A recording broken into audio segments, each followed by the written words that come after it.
Hey ladies, I'm in a different part of the office. We now have an office.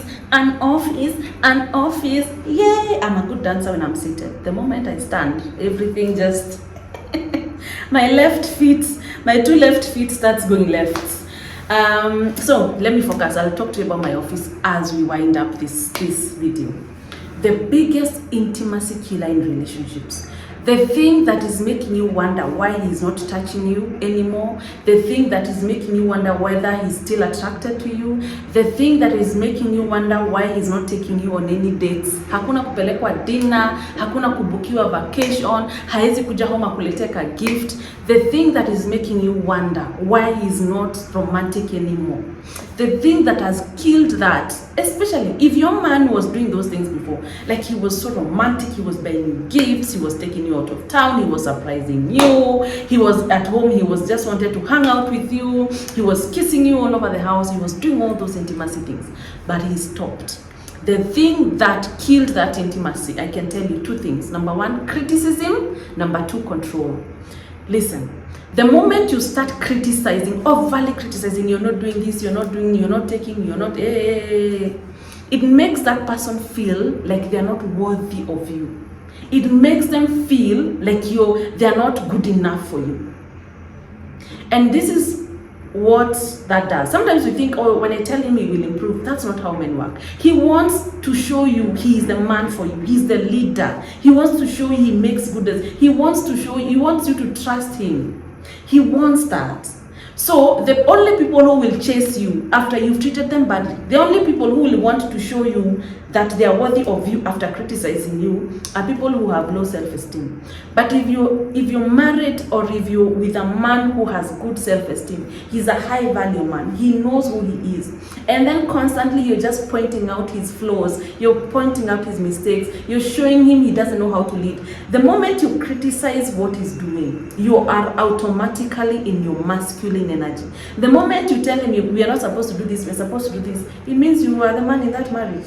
It means you're the one, you're taking the lead, you're the leader in that marriage. That is what it means to them. They don't actually decide, I'm gonna stop touching this woman, but the moment you criticize, something just dies. They are not able to show up like that again. Yeah. So if you find yourself asking, why are you not taking me on nice dates? Or if you find yourself telling him, oh, you don't touch me nowadays, or nowadays you're no longer excited about seeing me and about our bedroom life, or I want you to take me on dates and I need you to take me on date in the next 2 weeks, you are automatically in your masculine. You've taken the lead and there's nothing attractive about that, especially to a masculine man. So when you find yourself criticizing, and this is another thing in the rule book of men, disrespect. You know how we're told, oh, so long as you don't respect him, men don't want love, they want respect. So what is disrespect? Disrespect is criticism. Let me tell you, it's criticism and complaining. That's why some men will come out here and say, you know, I want peace in my marriage, I want a peaceful. What they are telling you is they don't want you shouting and you complaining all the time. You're talking to, they just want to come home to a peace. Akuna killer, everything. Do you know?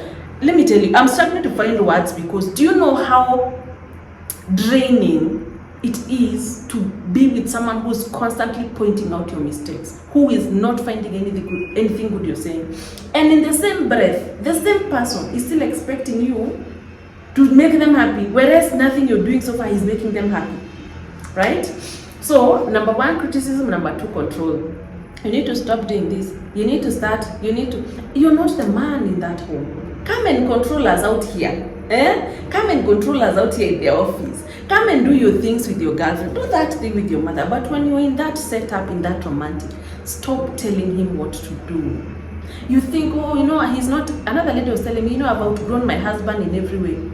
That's what you think. You will never be a man. When did you become a man? You know, I know how, that man, I don't know how, you don't know how to lead better than him. You need to learn to lean more in your femininity. And then he will automatically raise to his masculinity.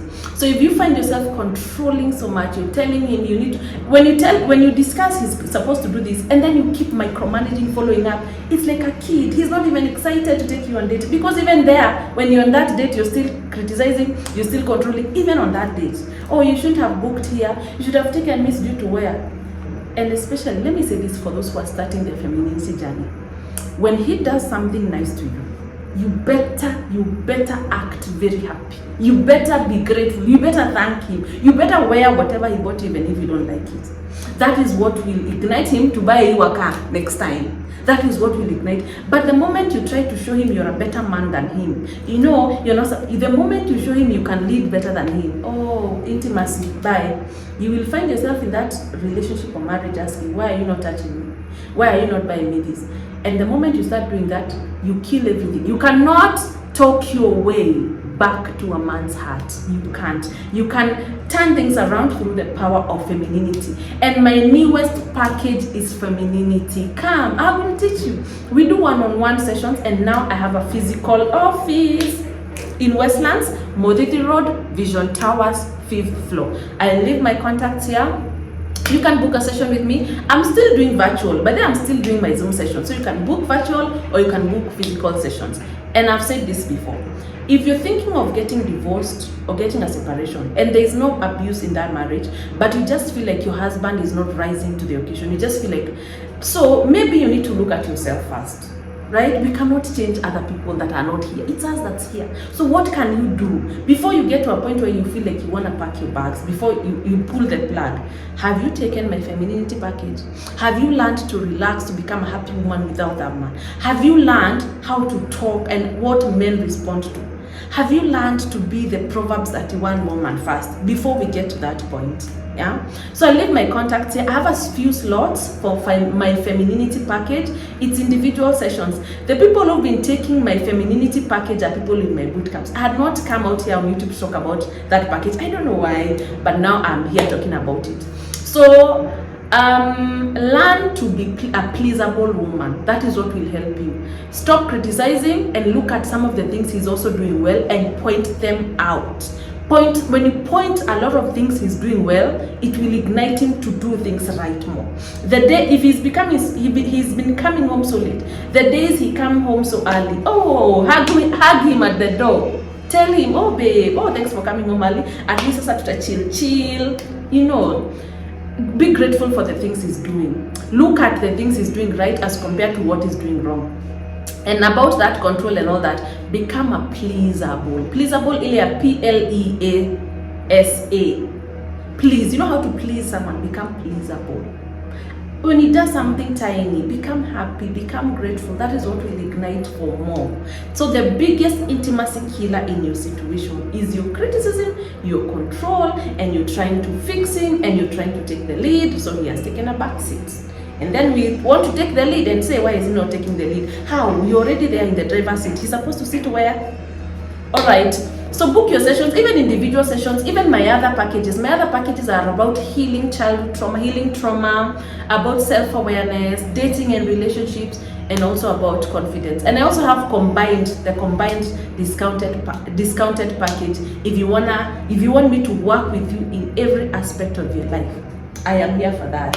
Anyway, I'm going to do an office tour in the course of the week, so stay tuned for that. In the meantime, book your slots so you're not locked out. I usually have particular slots for every package. So for the femininity package, just a few slots remaining. Don't leave your marriage, don't get divorced before you try leaning more into your femininity. It works wonders, especially if there is no violence and there is no abuse in that relationship. Everything else can be turned around. Anyway, bye.